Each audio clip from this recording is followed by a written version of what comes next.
Hi, welcome to my YouTube channel where I'll be bringing daily cricket news and updates, latest press conferences and interviews, all the important information related to that on a daily basis, as I said. So, if you are crunched for time, if you have a tight schedule, however, you want to get updated with all the cricket information, you need to subscribe to my channel as I'll be bringing you all the relevant and important information in a very short space of time, in a very shortly compiled, well compiled video. Okay, so in order to prove that, I'll go ahead with the news. The news is related to the IPL 13, which is supposed to be held in UAE. Now, everyone knew that it is supposed to be held in UAE. However, there has been a formal announcement made yesterday after the meeting. So it will be played across three grounds. One is Abu Dhabi, Sharjah, Dubai. I've got the whole list here. So there's a lot of updates regards to the IPL. Now, the start date everyone knew will be the 19th of September. However, there has been a recent or a slight change to the schedule. Previously, the final was supposed to be held on the 8th of November, that was Sunday. However, it has been changed to the 10th of November, Tuesday. Now, as a matter of fact, it is a big change because it is going to be the first time that an IPL final will be held on a weekday, that is on Tuesday. So that's one of the update. Now, one of the changes is that the evening matches, which used to start at 8 p.m. IST, will now be starting at 7:30 IST. Okay, now there are double headers and there will be afternoon games, though very few. However, the timing for that has not yet been finalized. As and when that is finalized, I'll be going ahead and informing you about it on my future videos. Now, the fourth update is regarding the crowd. Now, to start off with, for the first few matches, the matches will be played in the empty stadiums without the spectators. However, the big update on it is that the Dubai government has given a green signal to have crowds in the stadium. So, though the matches will be played initially without the spectators or crowds in the stadium, but as we progress through the tournament, you might see crowd in small percentage keeping social distancing into consideration. However, there will be crowds of spectators in small percentages at the grounds available, maybe during the playoffs or the finals. COVID replacements will be allowed as expected, that was expected as per international rules and regulations. Teams will be leaving for UAE after the 26th of August so that they still have good 3 weeks to go ahead and get used to this secure bubble that will be created there, get used to the conditions and prepare for the tournament. Other update is all traveling of all the players will be done by charter flights. There will be no players permitted to travel to UAE who will be participating in the IPL. They will not be allowed to travel in commercial flights. Each and every player, whether the players from India, flying from South Africa to UAE, from England or Australia, they will have to be travel in chartered flights. So that's one of the updates. And the last but not the least, the team's headcount. Now, you must have noticed during the IPL in India and yes, one of the IPLs in South Africa as well, the total headcount of a squad of a franchisee during the tournament is easily around 40 to 45, including the players, the support staff, the physio, the media representatives. However, that has been slashed down. Now, you would not see any franchisee or team carrying a headcount of more than 30. In all probability, it will be around 25 to 26, which will include the players, the support staff, the physios, the media representatives, everyone. So that means the players' squad will be slashed down as well. So that is related to the IPL. As I said, as far as the afternoon matches are concerned, the timing for that has not yet been finalized. As and when it is, I will be going ahead and informing you about that in my future videos as well. Now, that's about the news regarding the IPL. Now, going on to the next section, which is very interesting for me. The section is Who Said What? Now, this is certainly very interesting, as I just said. Over here, may find controversial statements. You may find inspiring stories. So I'll go ahead with the first one. Now, Owen Morgan has recently given, or rather, was interviewed by Harsha Bhogle, where he opened up about the fact or about the experience that Ben Stokes went through in the 2016 T20 final, where he was not able to defend 19 runs. Sorry, he was not able to defend 19 runs. And though he was not a very experienced player back then, mind you, he made his debut in 2013. He was just 3 years old in international circuit.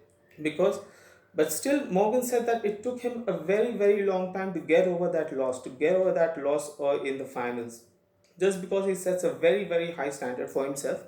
And though the entire team was at his, encouraging him, was standing with him, but still he couldn't digest that defeat and took a very long time for him to move on with that.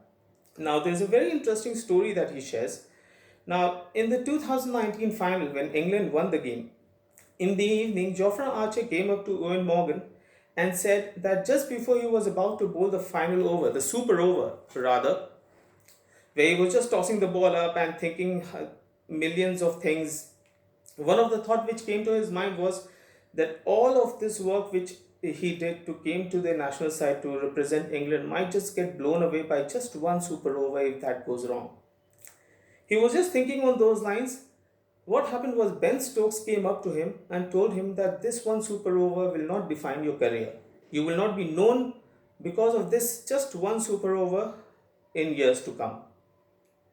Now that is a lot of tension, that is a lot of nerves. Jofra Archer just smiled, said thank you, and moved away.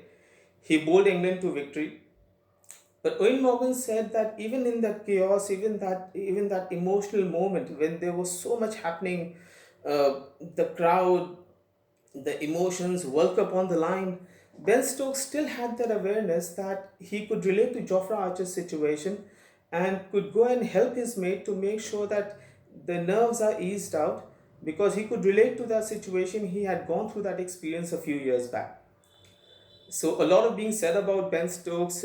He might look very tough, a very tough nut, but nothing can take away the fact that he's a very, very good player, great player, one of the finest English players to have ever played the game. I'm sure in now it can be debatable, but a few years down the line, there will be no hesitation in saying that he is indeed the finest English player to have ever played the game. But he's a great team man. That is what Eoin Morgan has said, the story which he shared with Harsha Bogle. A very inspiring story, and we should all learn. We are all sportsmen in some capacity or the other.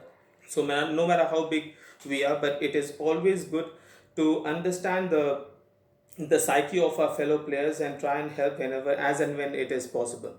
So now moving on from Owen Morgan, this is about Matthew Wade.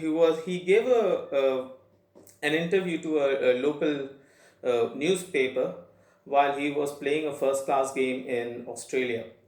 Now, he mentioned that of all the cricketers, of all the bowlers in the international circuit right now, there's no one who actually bowls the most potent and accurate bounces than Neil Wagner. He said that Jofra Archer comes very close to him, but Neil Wagner bowls that nagging line which is aimed towards the rib or the chest, with two fielders back in square leg and fine leg. So as it is, you can't go for the pull or hook shot because there are two fielders back. And because the line is so good, it is aimed towards the rib and the chest. You cannot pull it in front of square. So you cannot offer a shot, and neither can you duck, because the line is so tricky, the length is so tricky that you cannot play a shot firstly, and you cannot even duck to that line as well. Well, no wonder he said that, because he took the most number of blows on his body in the last summer when New Zealand toured Australia. So that's what Matthew Wade said. And about Joe Root, a few days back, England won the Test series against the West Indies. Joe Root in the presentation said that undoubtedly we have, or rather they have, the two best England bowlers to have ever played the game. That is James Anderson and Stuart Broad. Now, there's no denying that, there's no discussion over it. In between them, they have taken more than 1,000 Test wickets. Now, if I talk about Jimmy Anderson, he currently has 589 Test wickets, and he is just on the verge of crossing over Anil Kumble's tally of 619 wickets. Now, for him, it is just a matter of two average Test series. If he has one very good series, he might go across Anil Kumble in that one series. However, it's just a matter of 2 average series and he will pass on the 619 mark. Stuart Broad, on the other hand, has just completed 5 years. He is approximately 3 years elder to Jimmy Anderson, so he's not behind in the race as well. As for Jimmy Anderson, it will be a great feat. He will be the first fast bowler to break into the top three Test wicket takers of all time. So that's about the English bowlers. Now, Ajinkya Rahane gave an interview to a local newspaper. Now, he was asked how keen is he after the pandemic. The cricket has started across the globe slowly but surely. How keen is he to play the IPL? Now, he said to that he's very, very keen. He's very pumped up. He is very eager to represent his Delhi franchisee. He'll be playing for them for the first time. He also mentioned something very emotionally. He said he would like to do well. He would like to win the trophy for Delhi and would like to dedicate it to the fans, the doctors, the police officers, the nurses, and BMC workers, and to all those people who are working very hard during this pandemic, putting their lives in danger and serving people. I'm sure other players also share the same sentiments.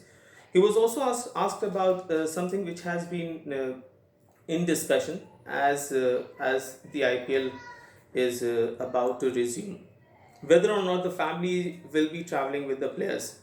Now, Ajinkya Rahane clearly said that we have spent a lot of time with family in the past few months, and though as much as we want our family to be there, but it will be not safe for them to travel rather. They have been blessed with a daughter recently, so congratulations to him and his wife.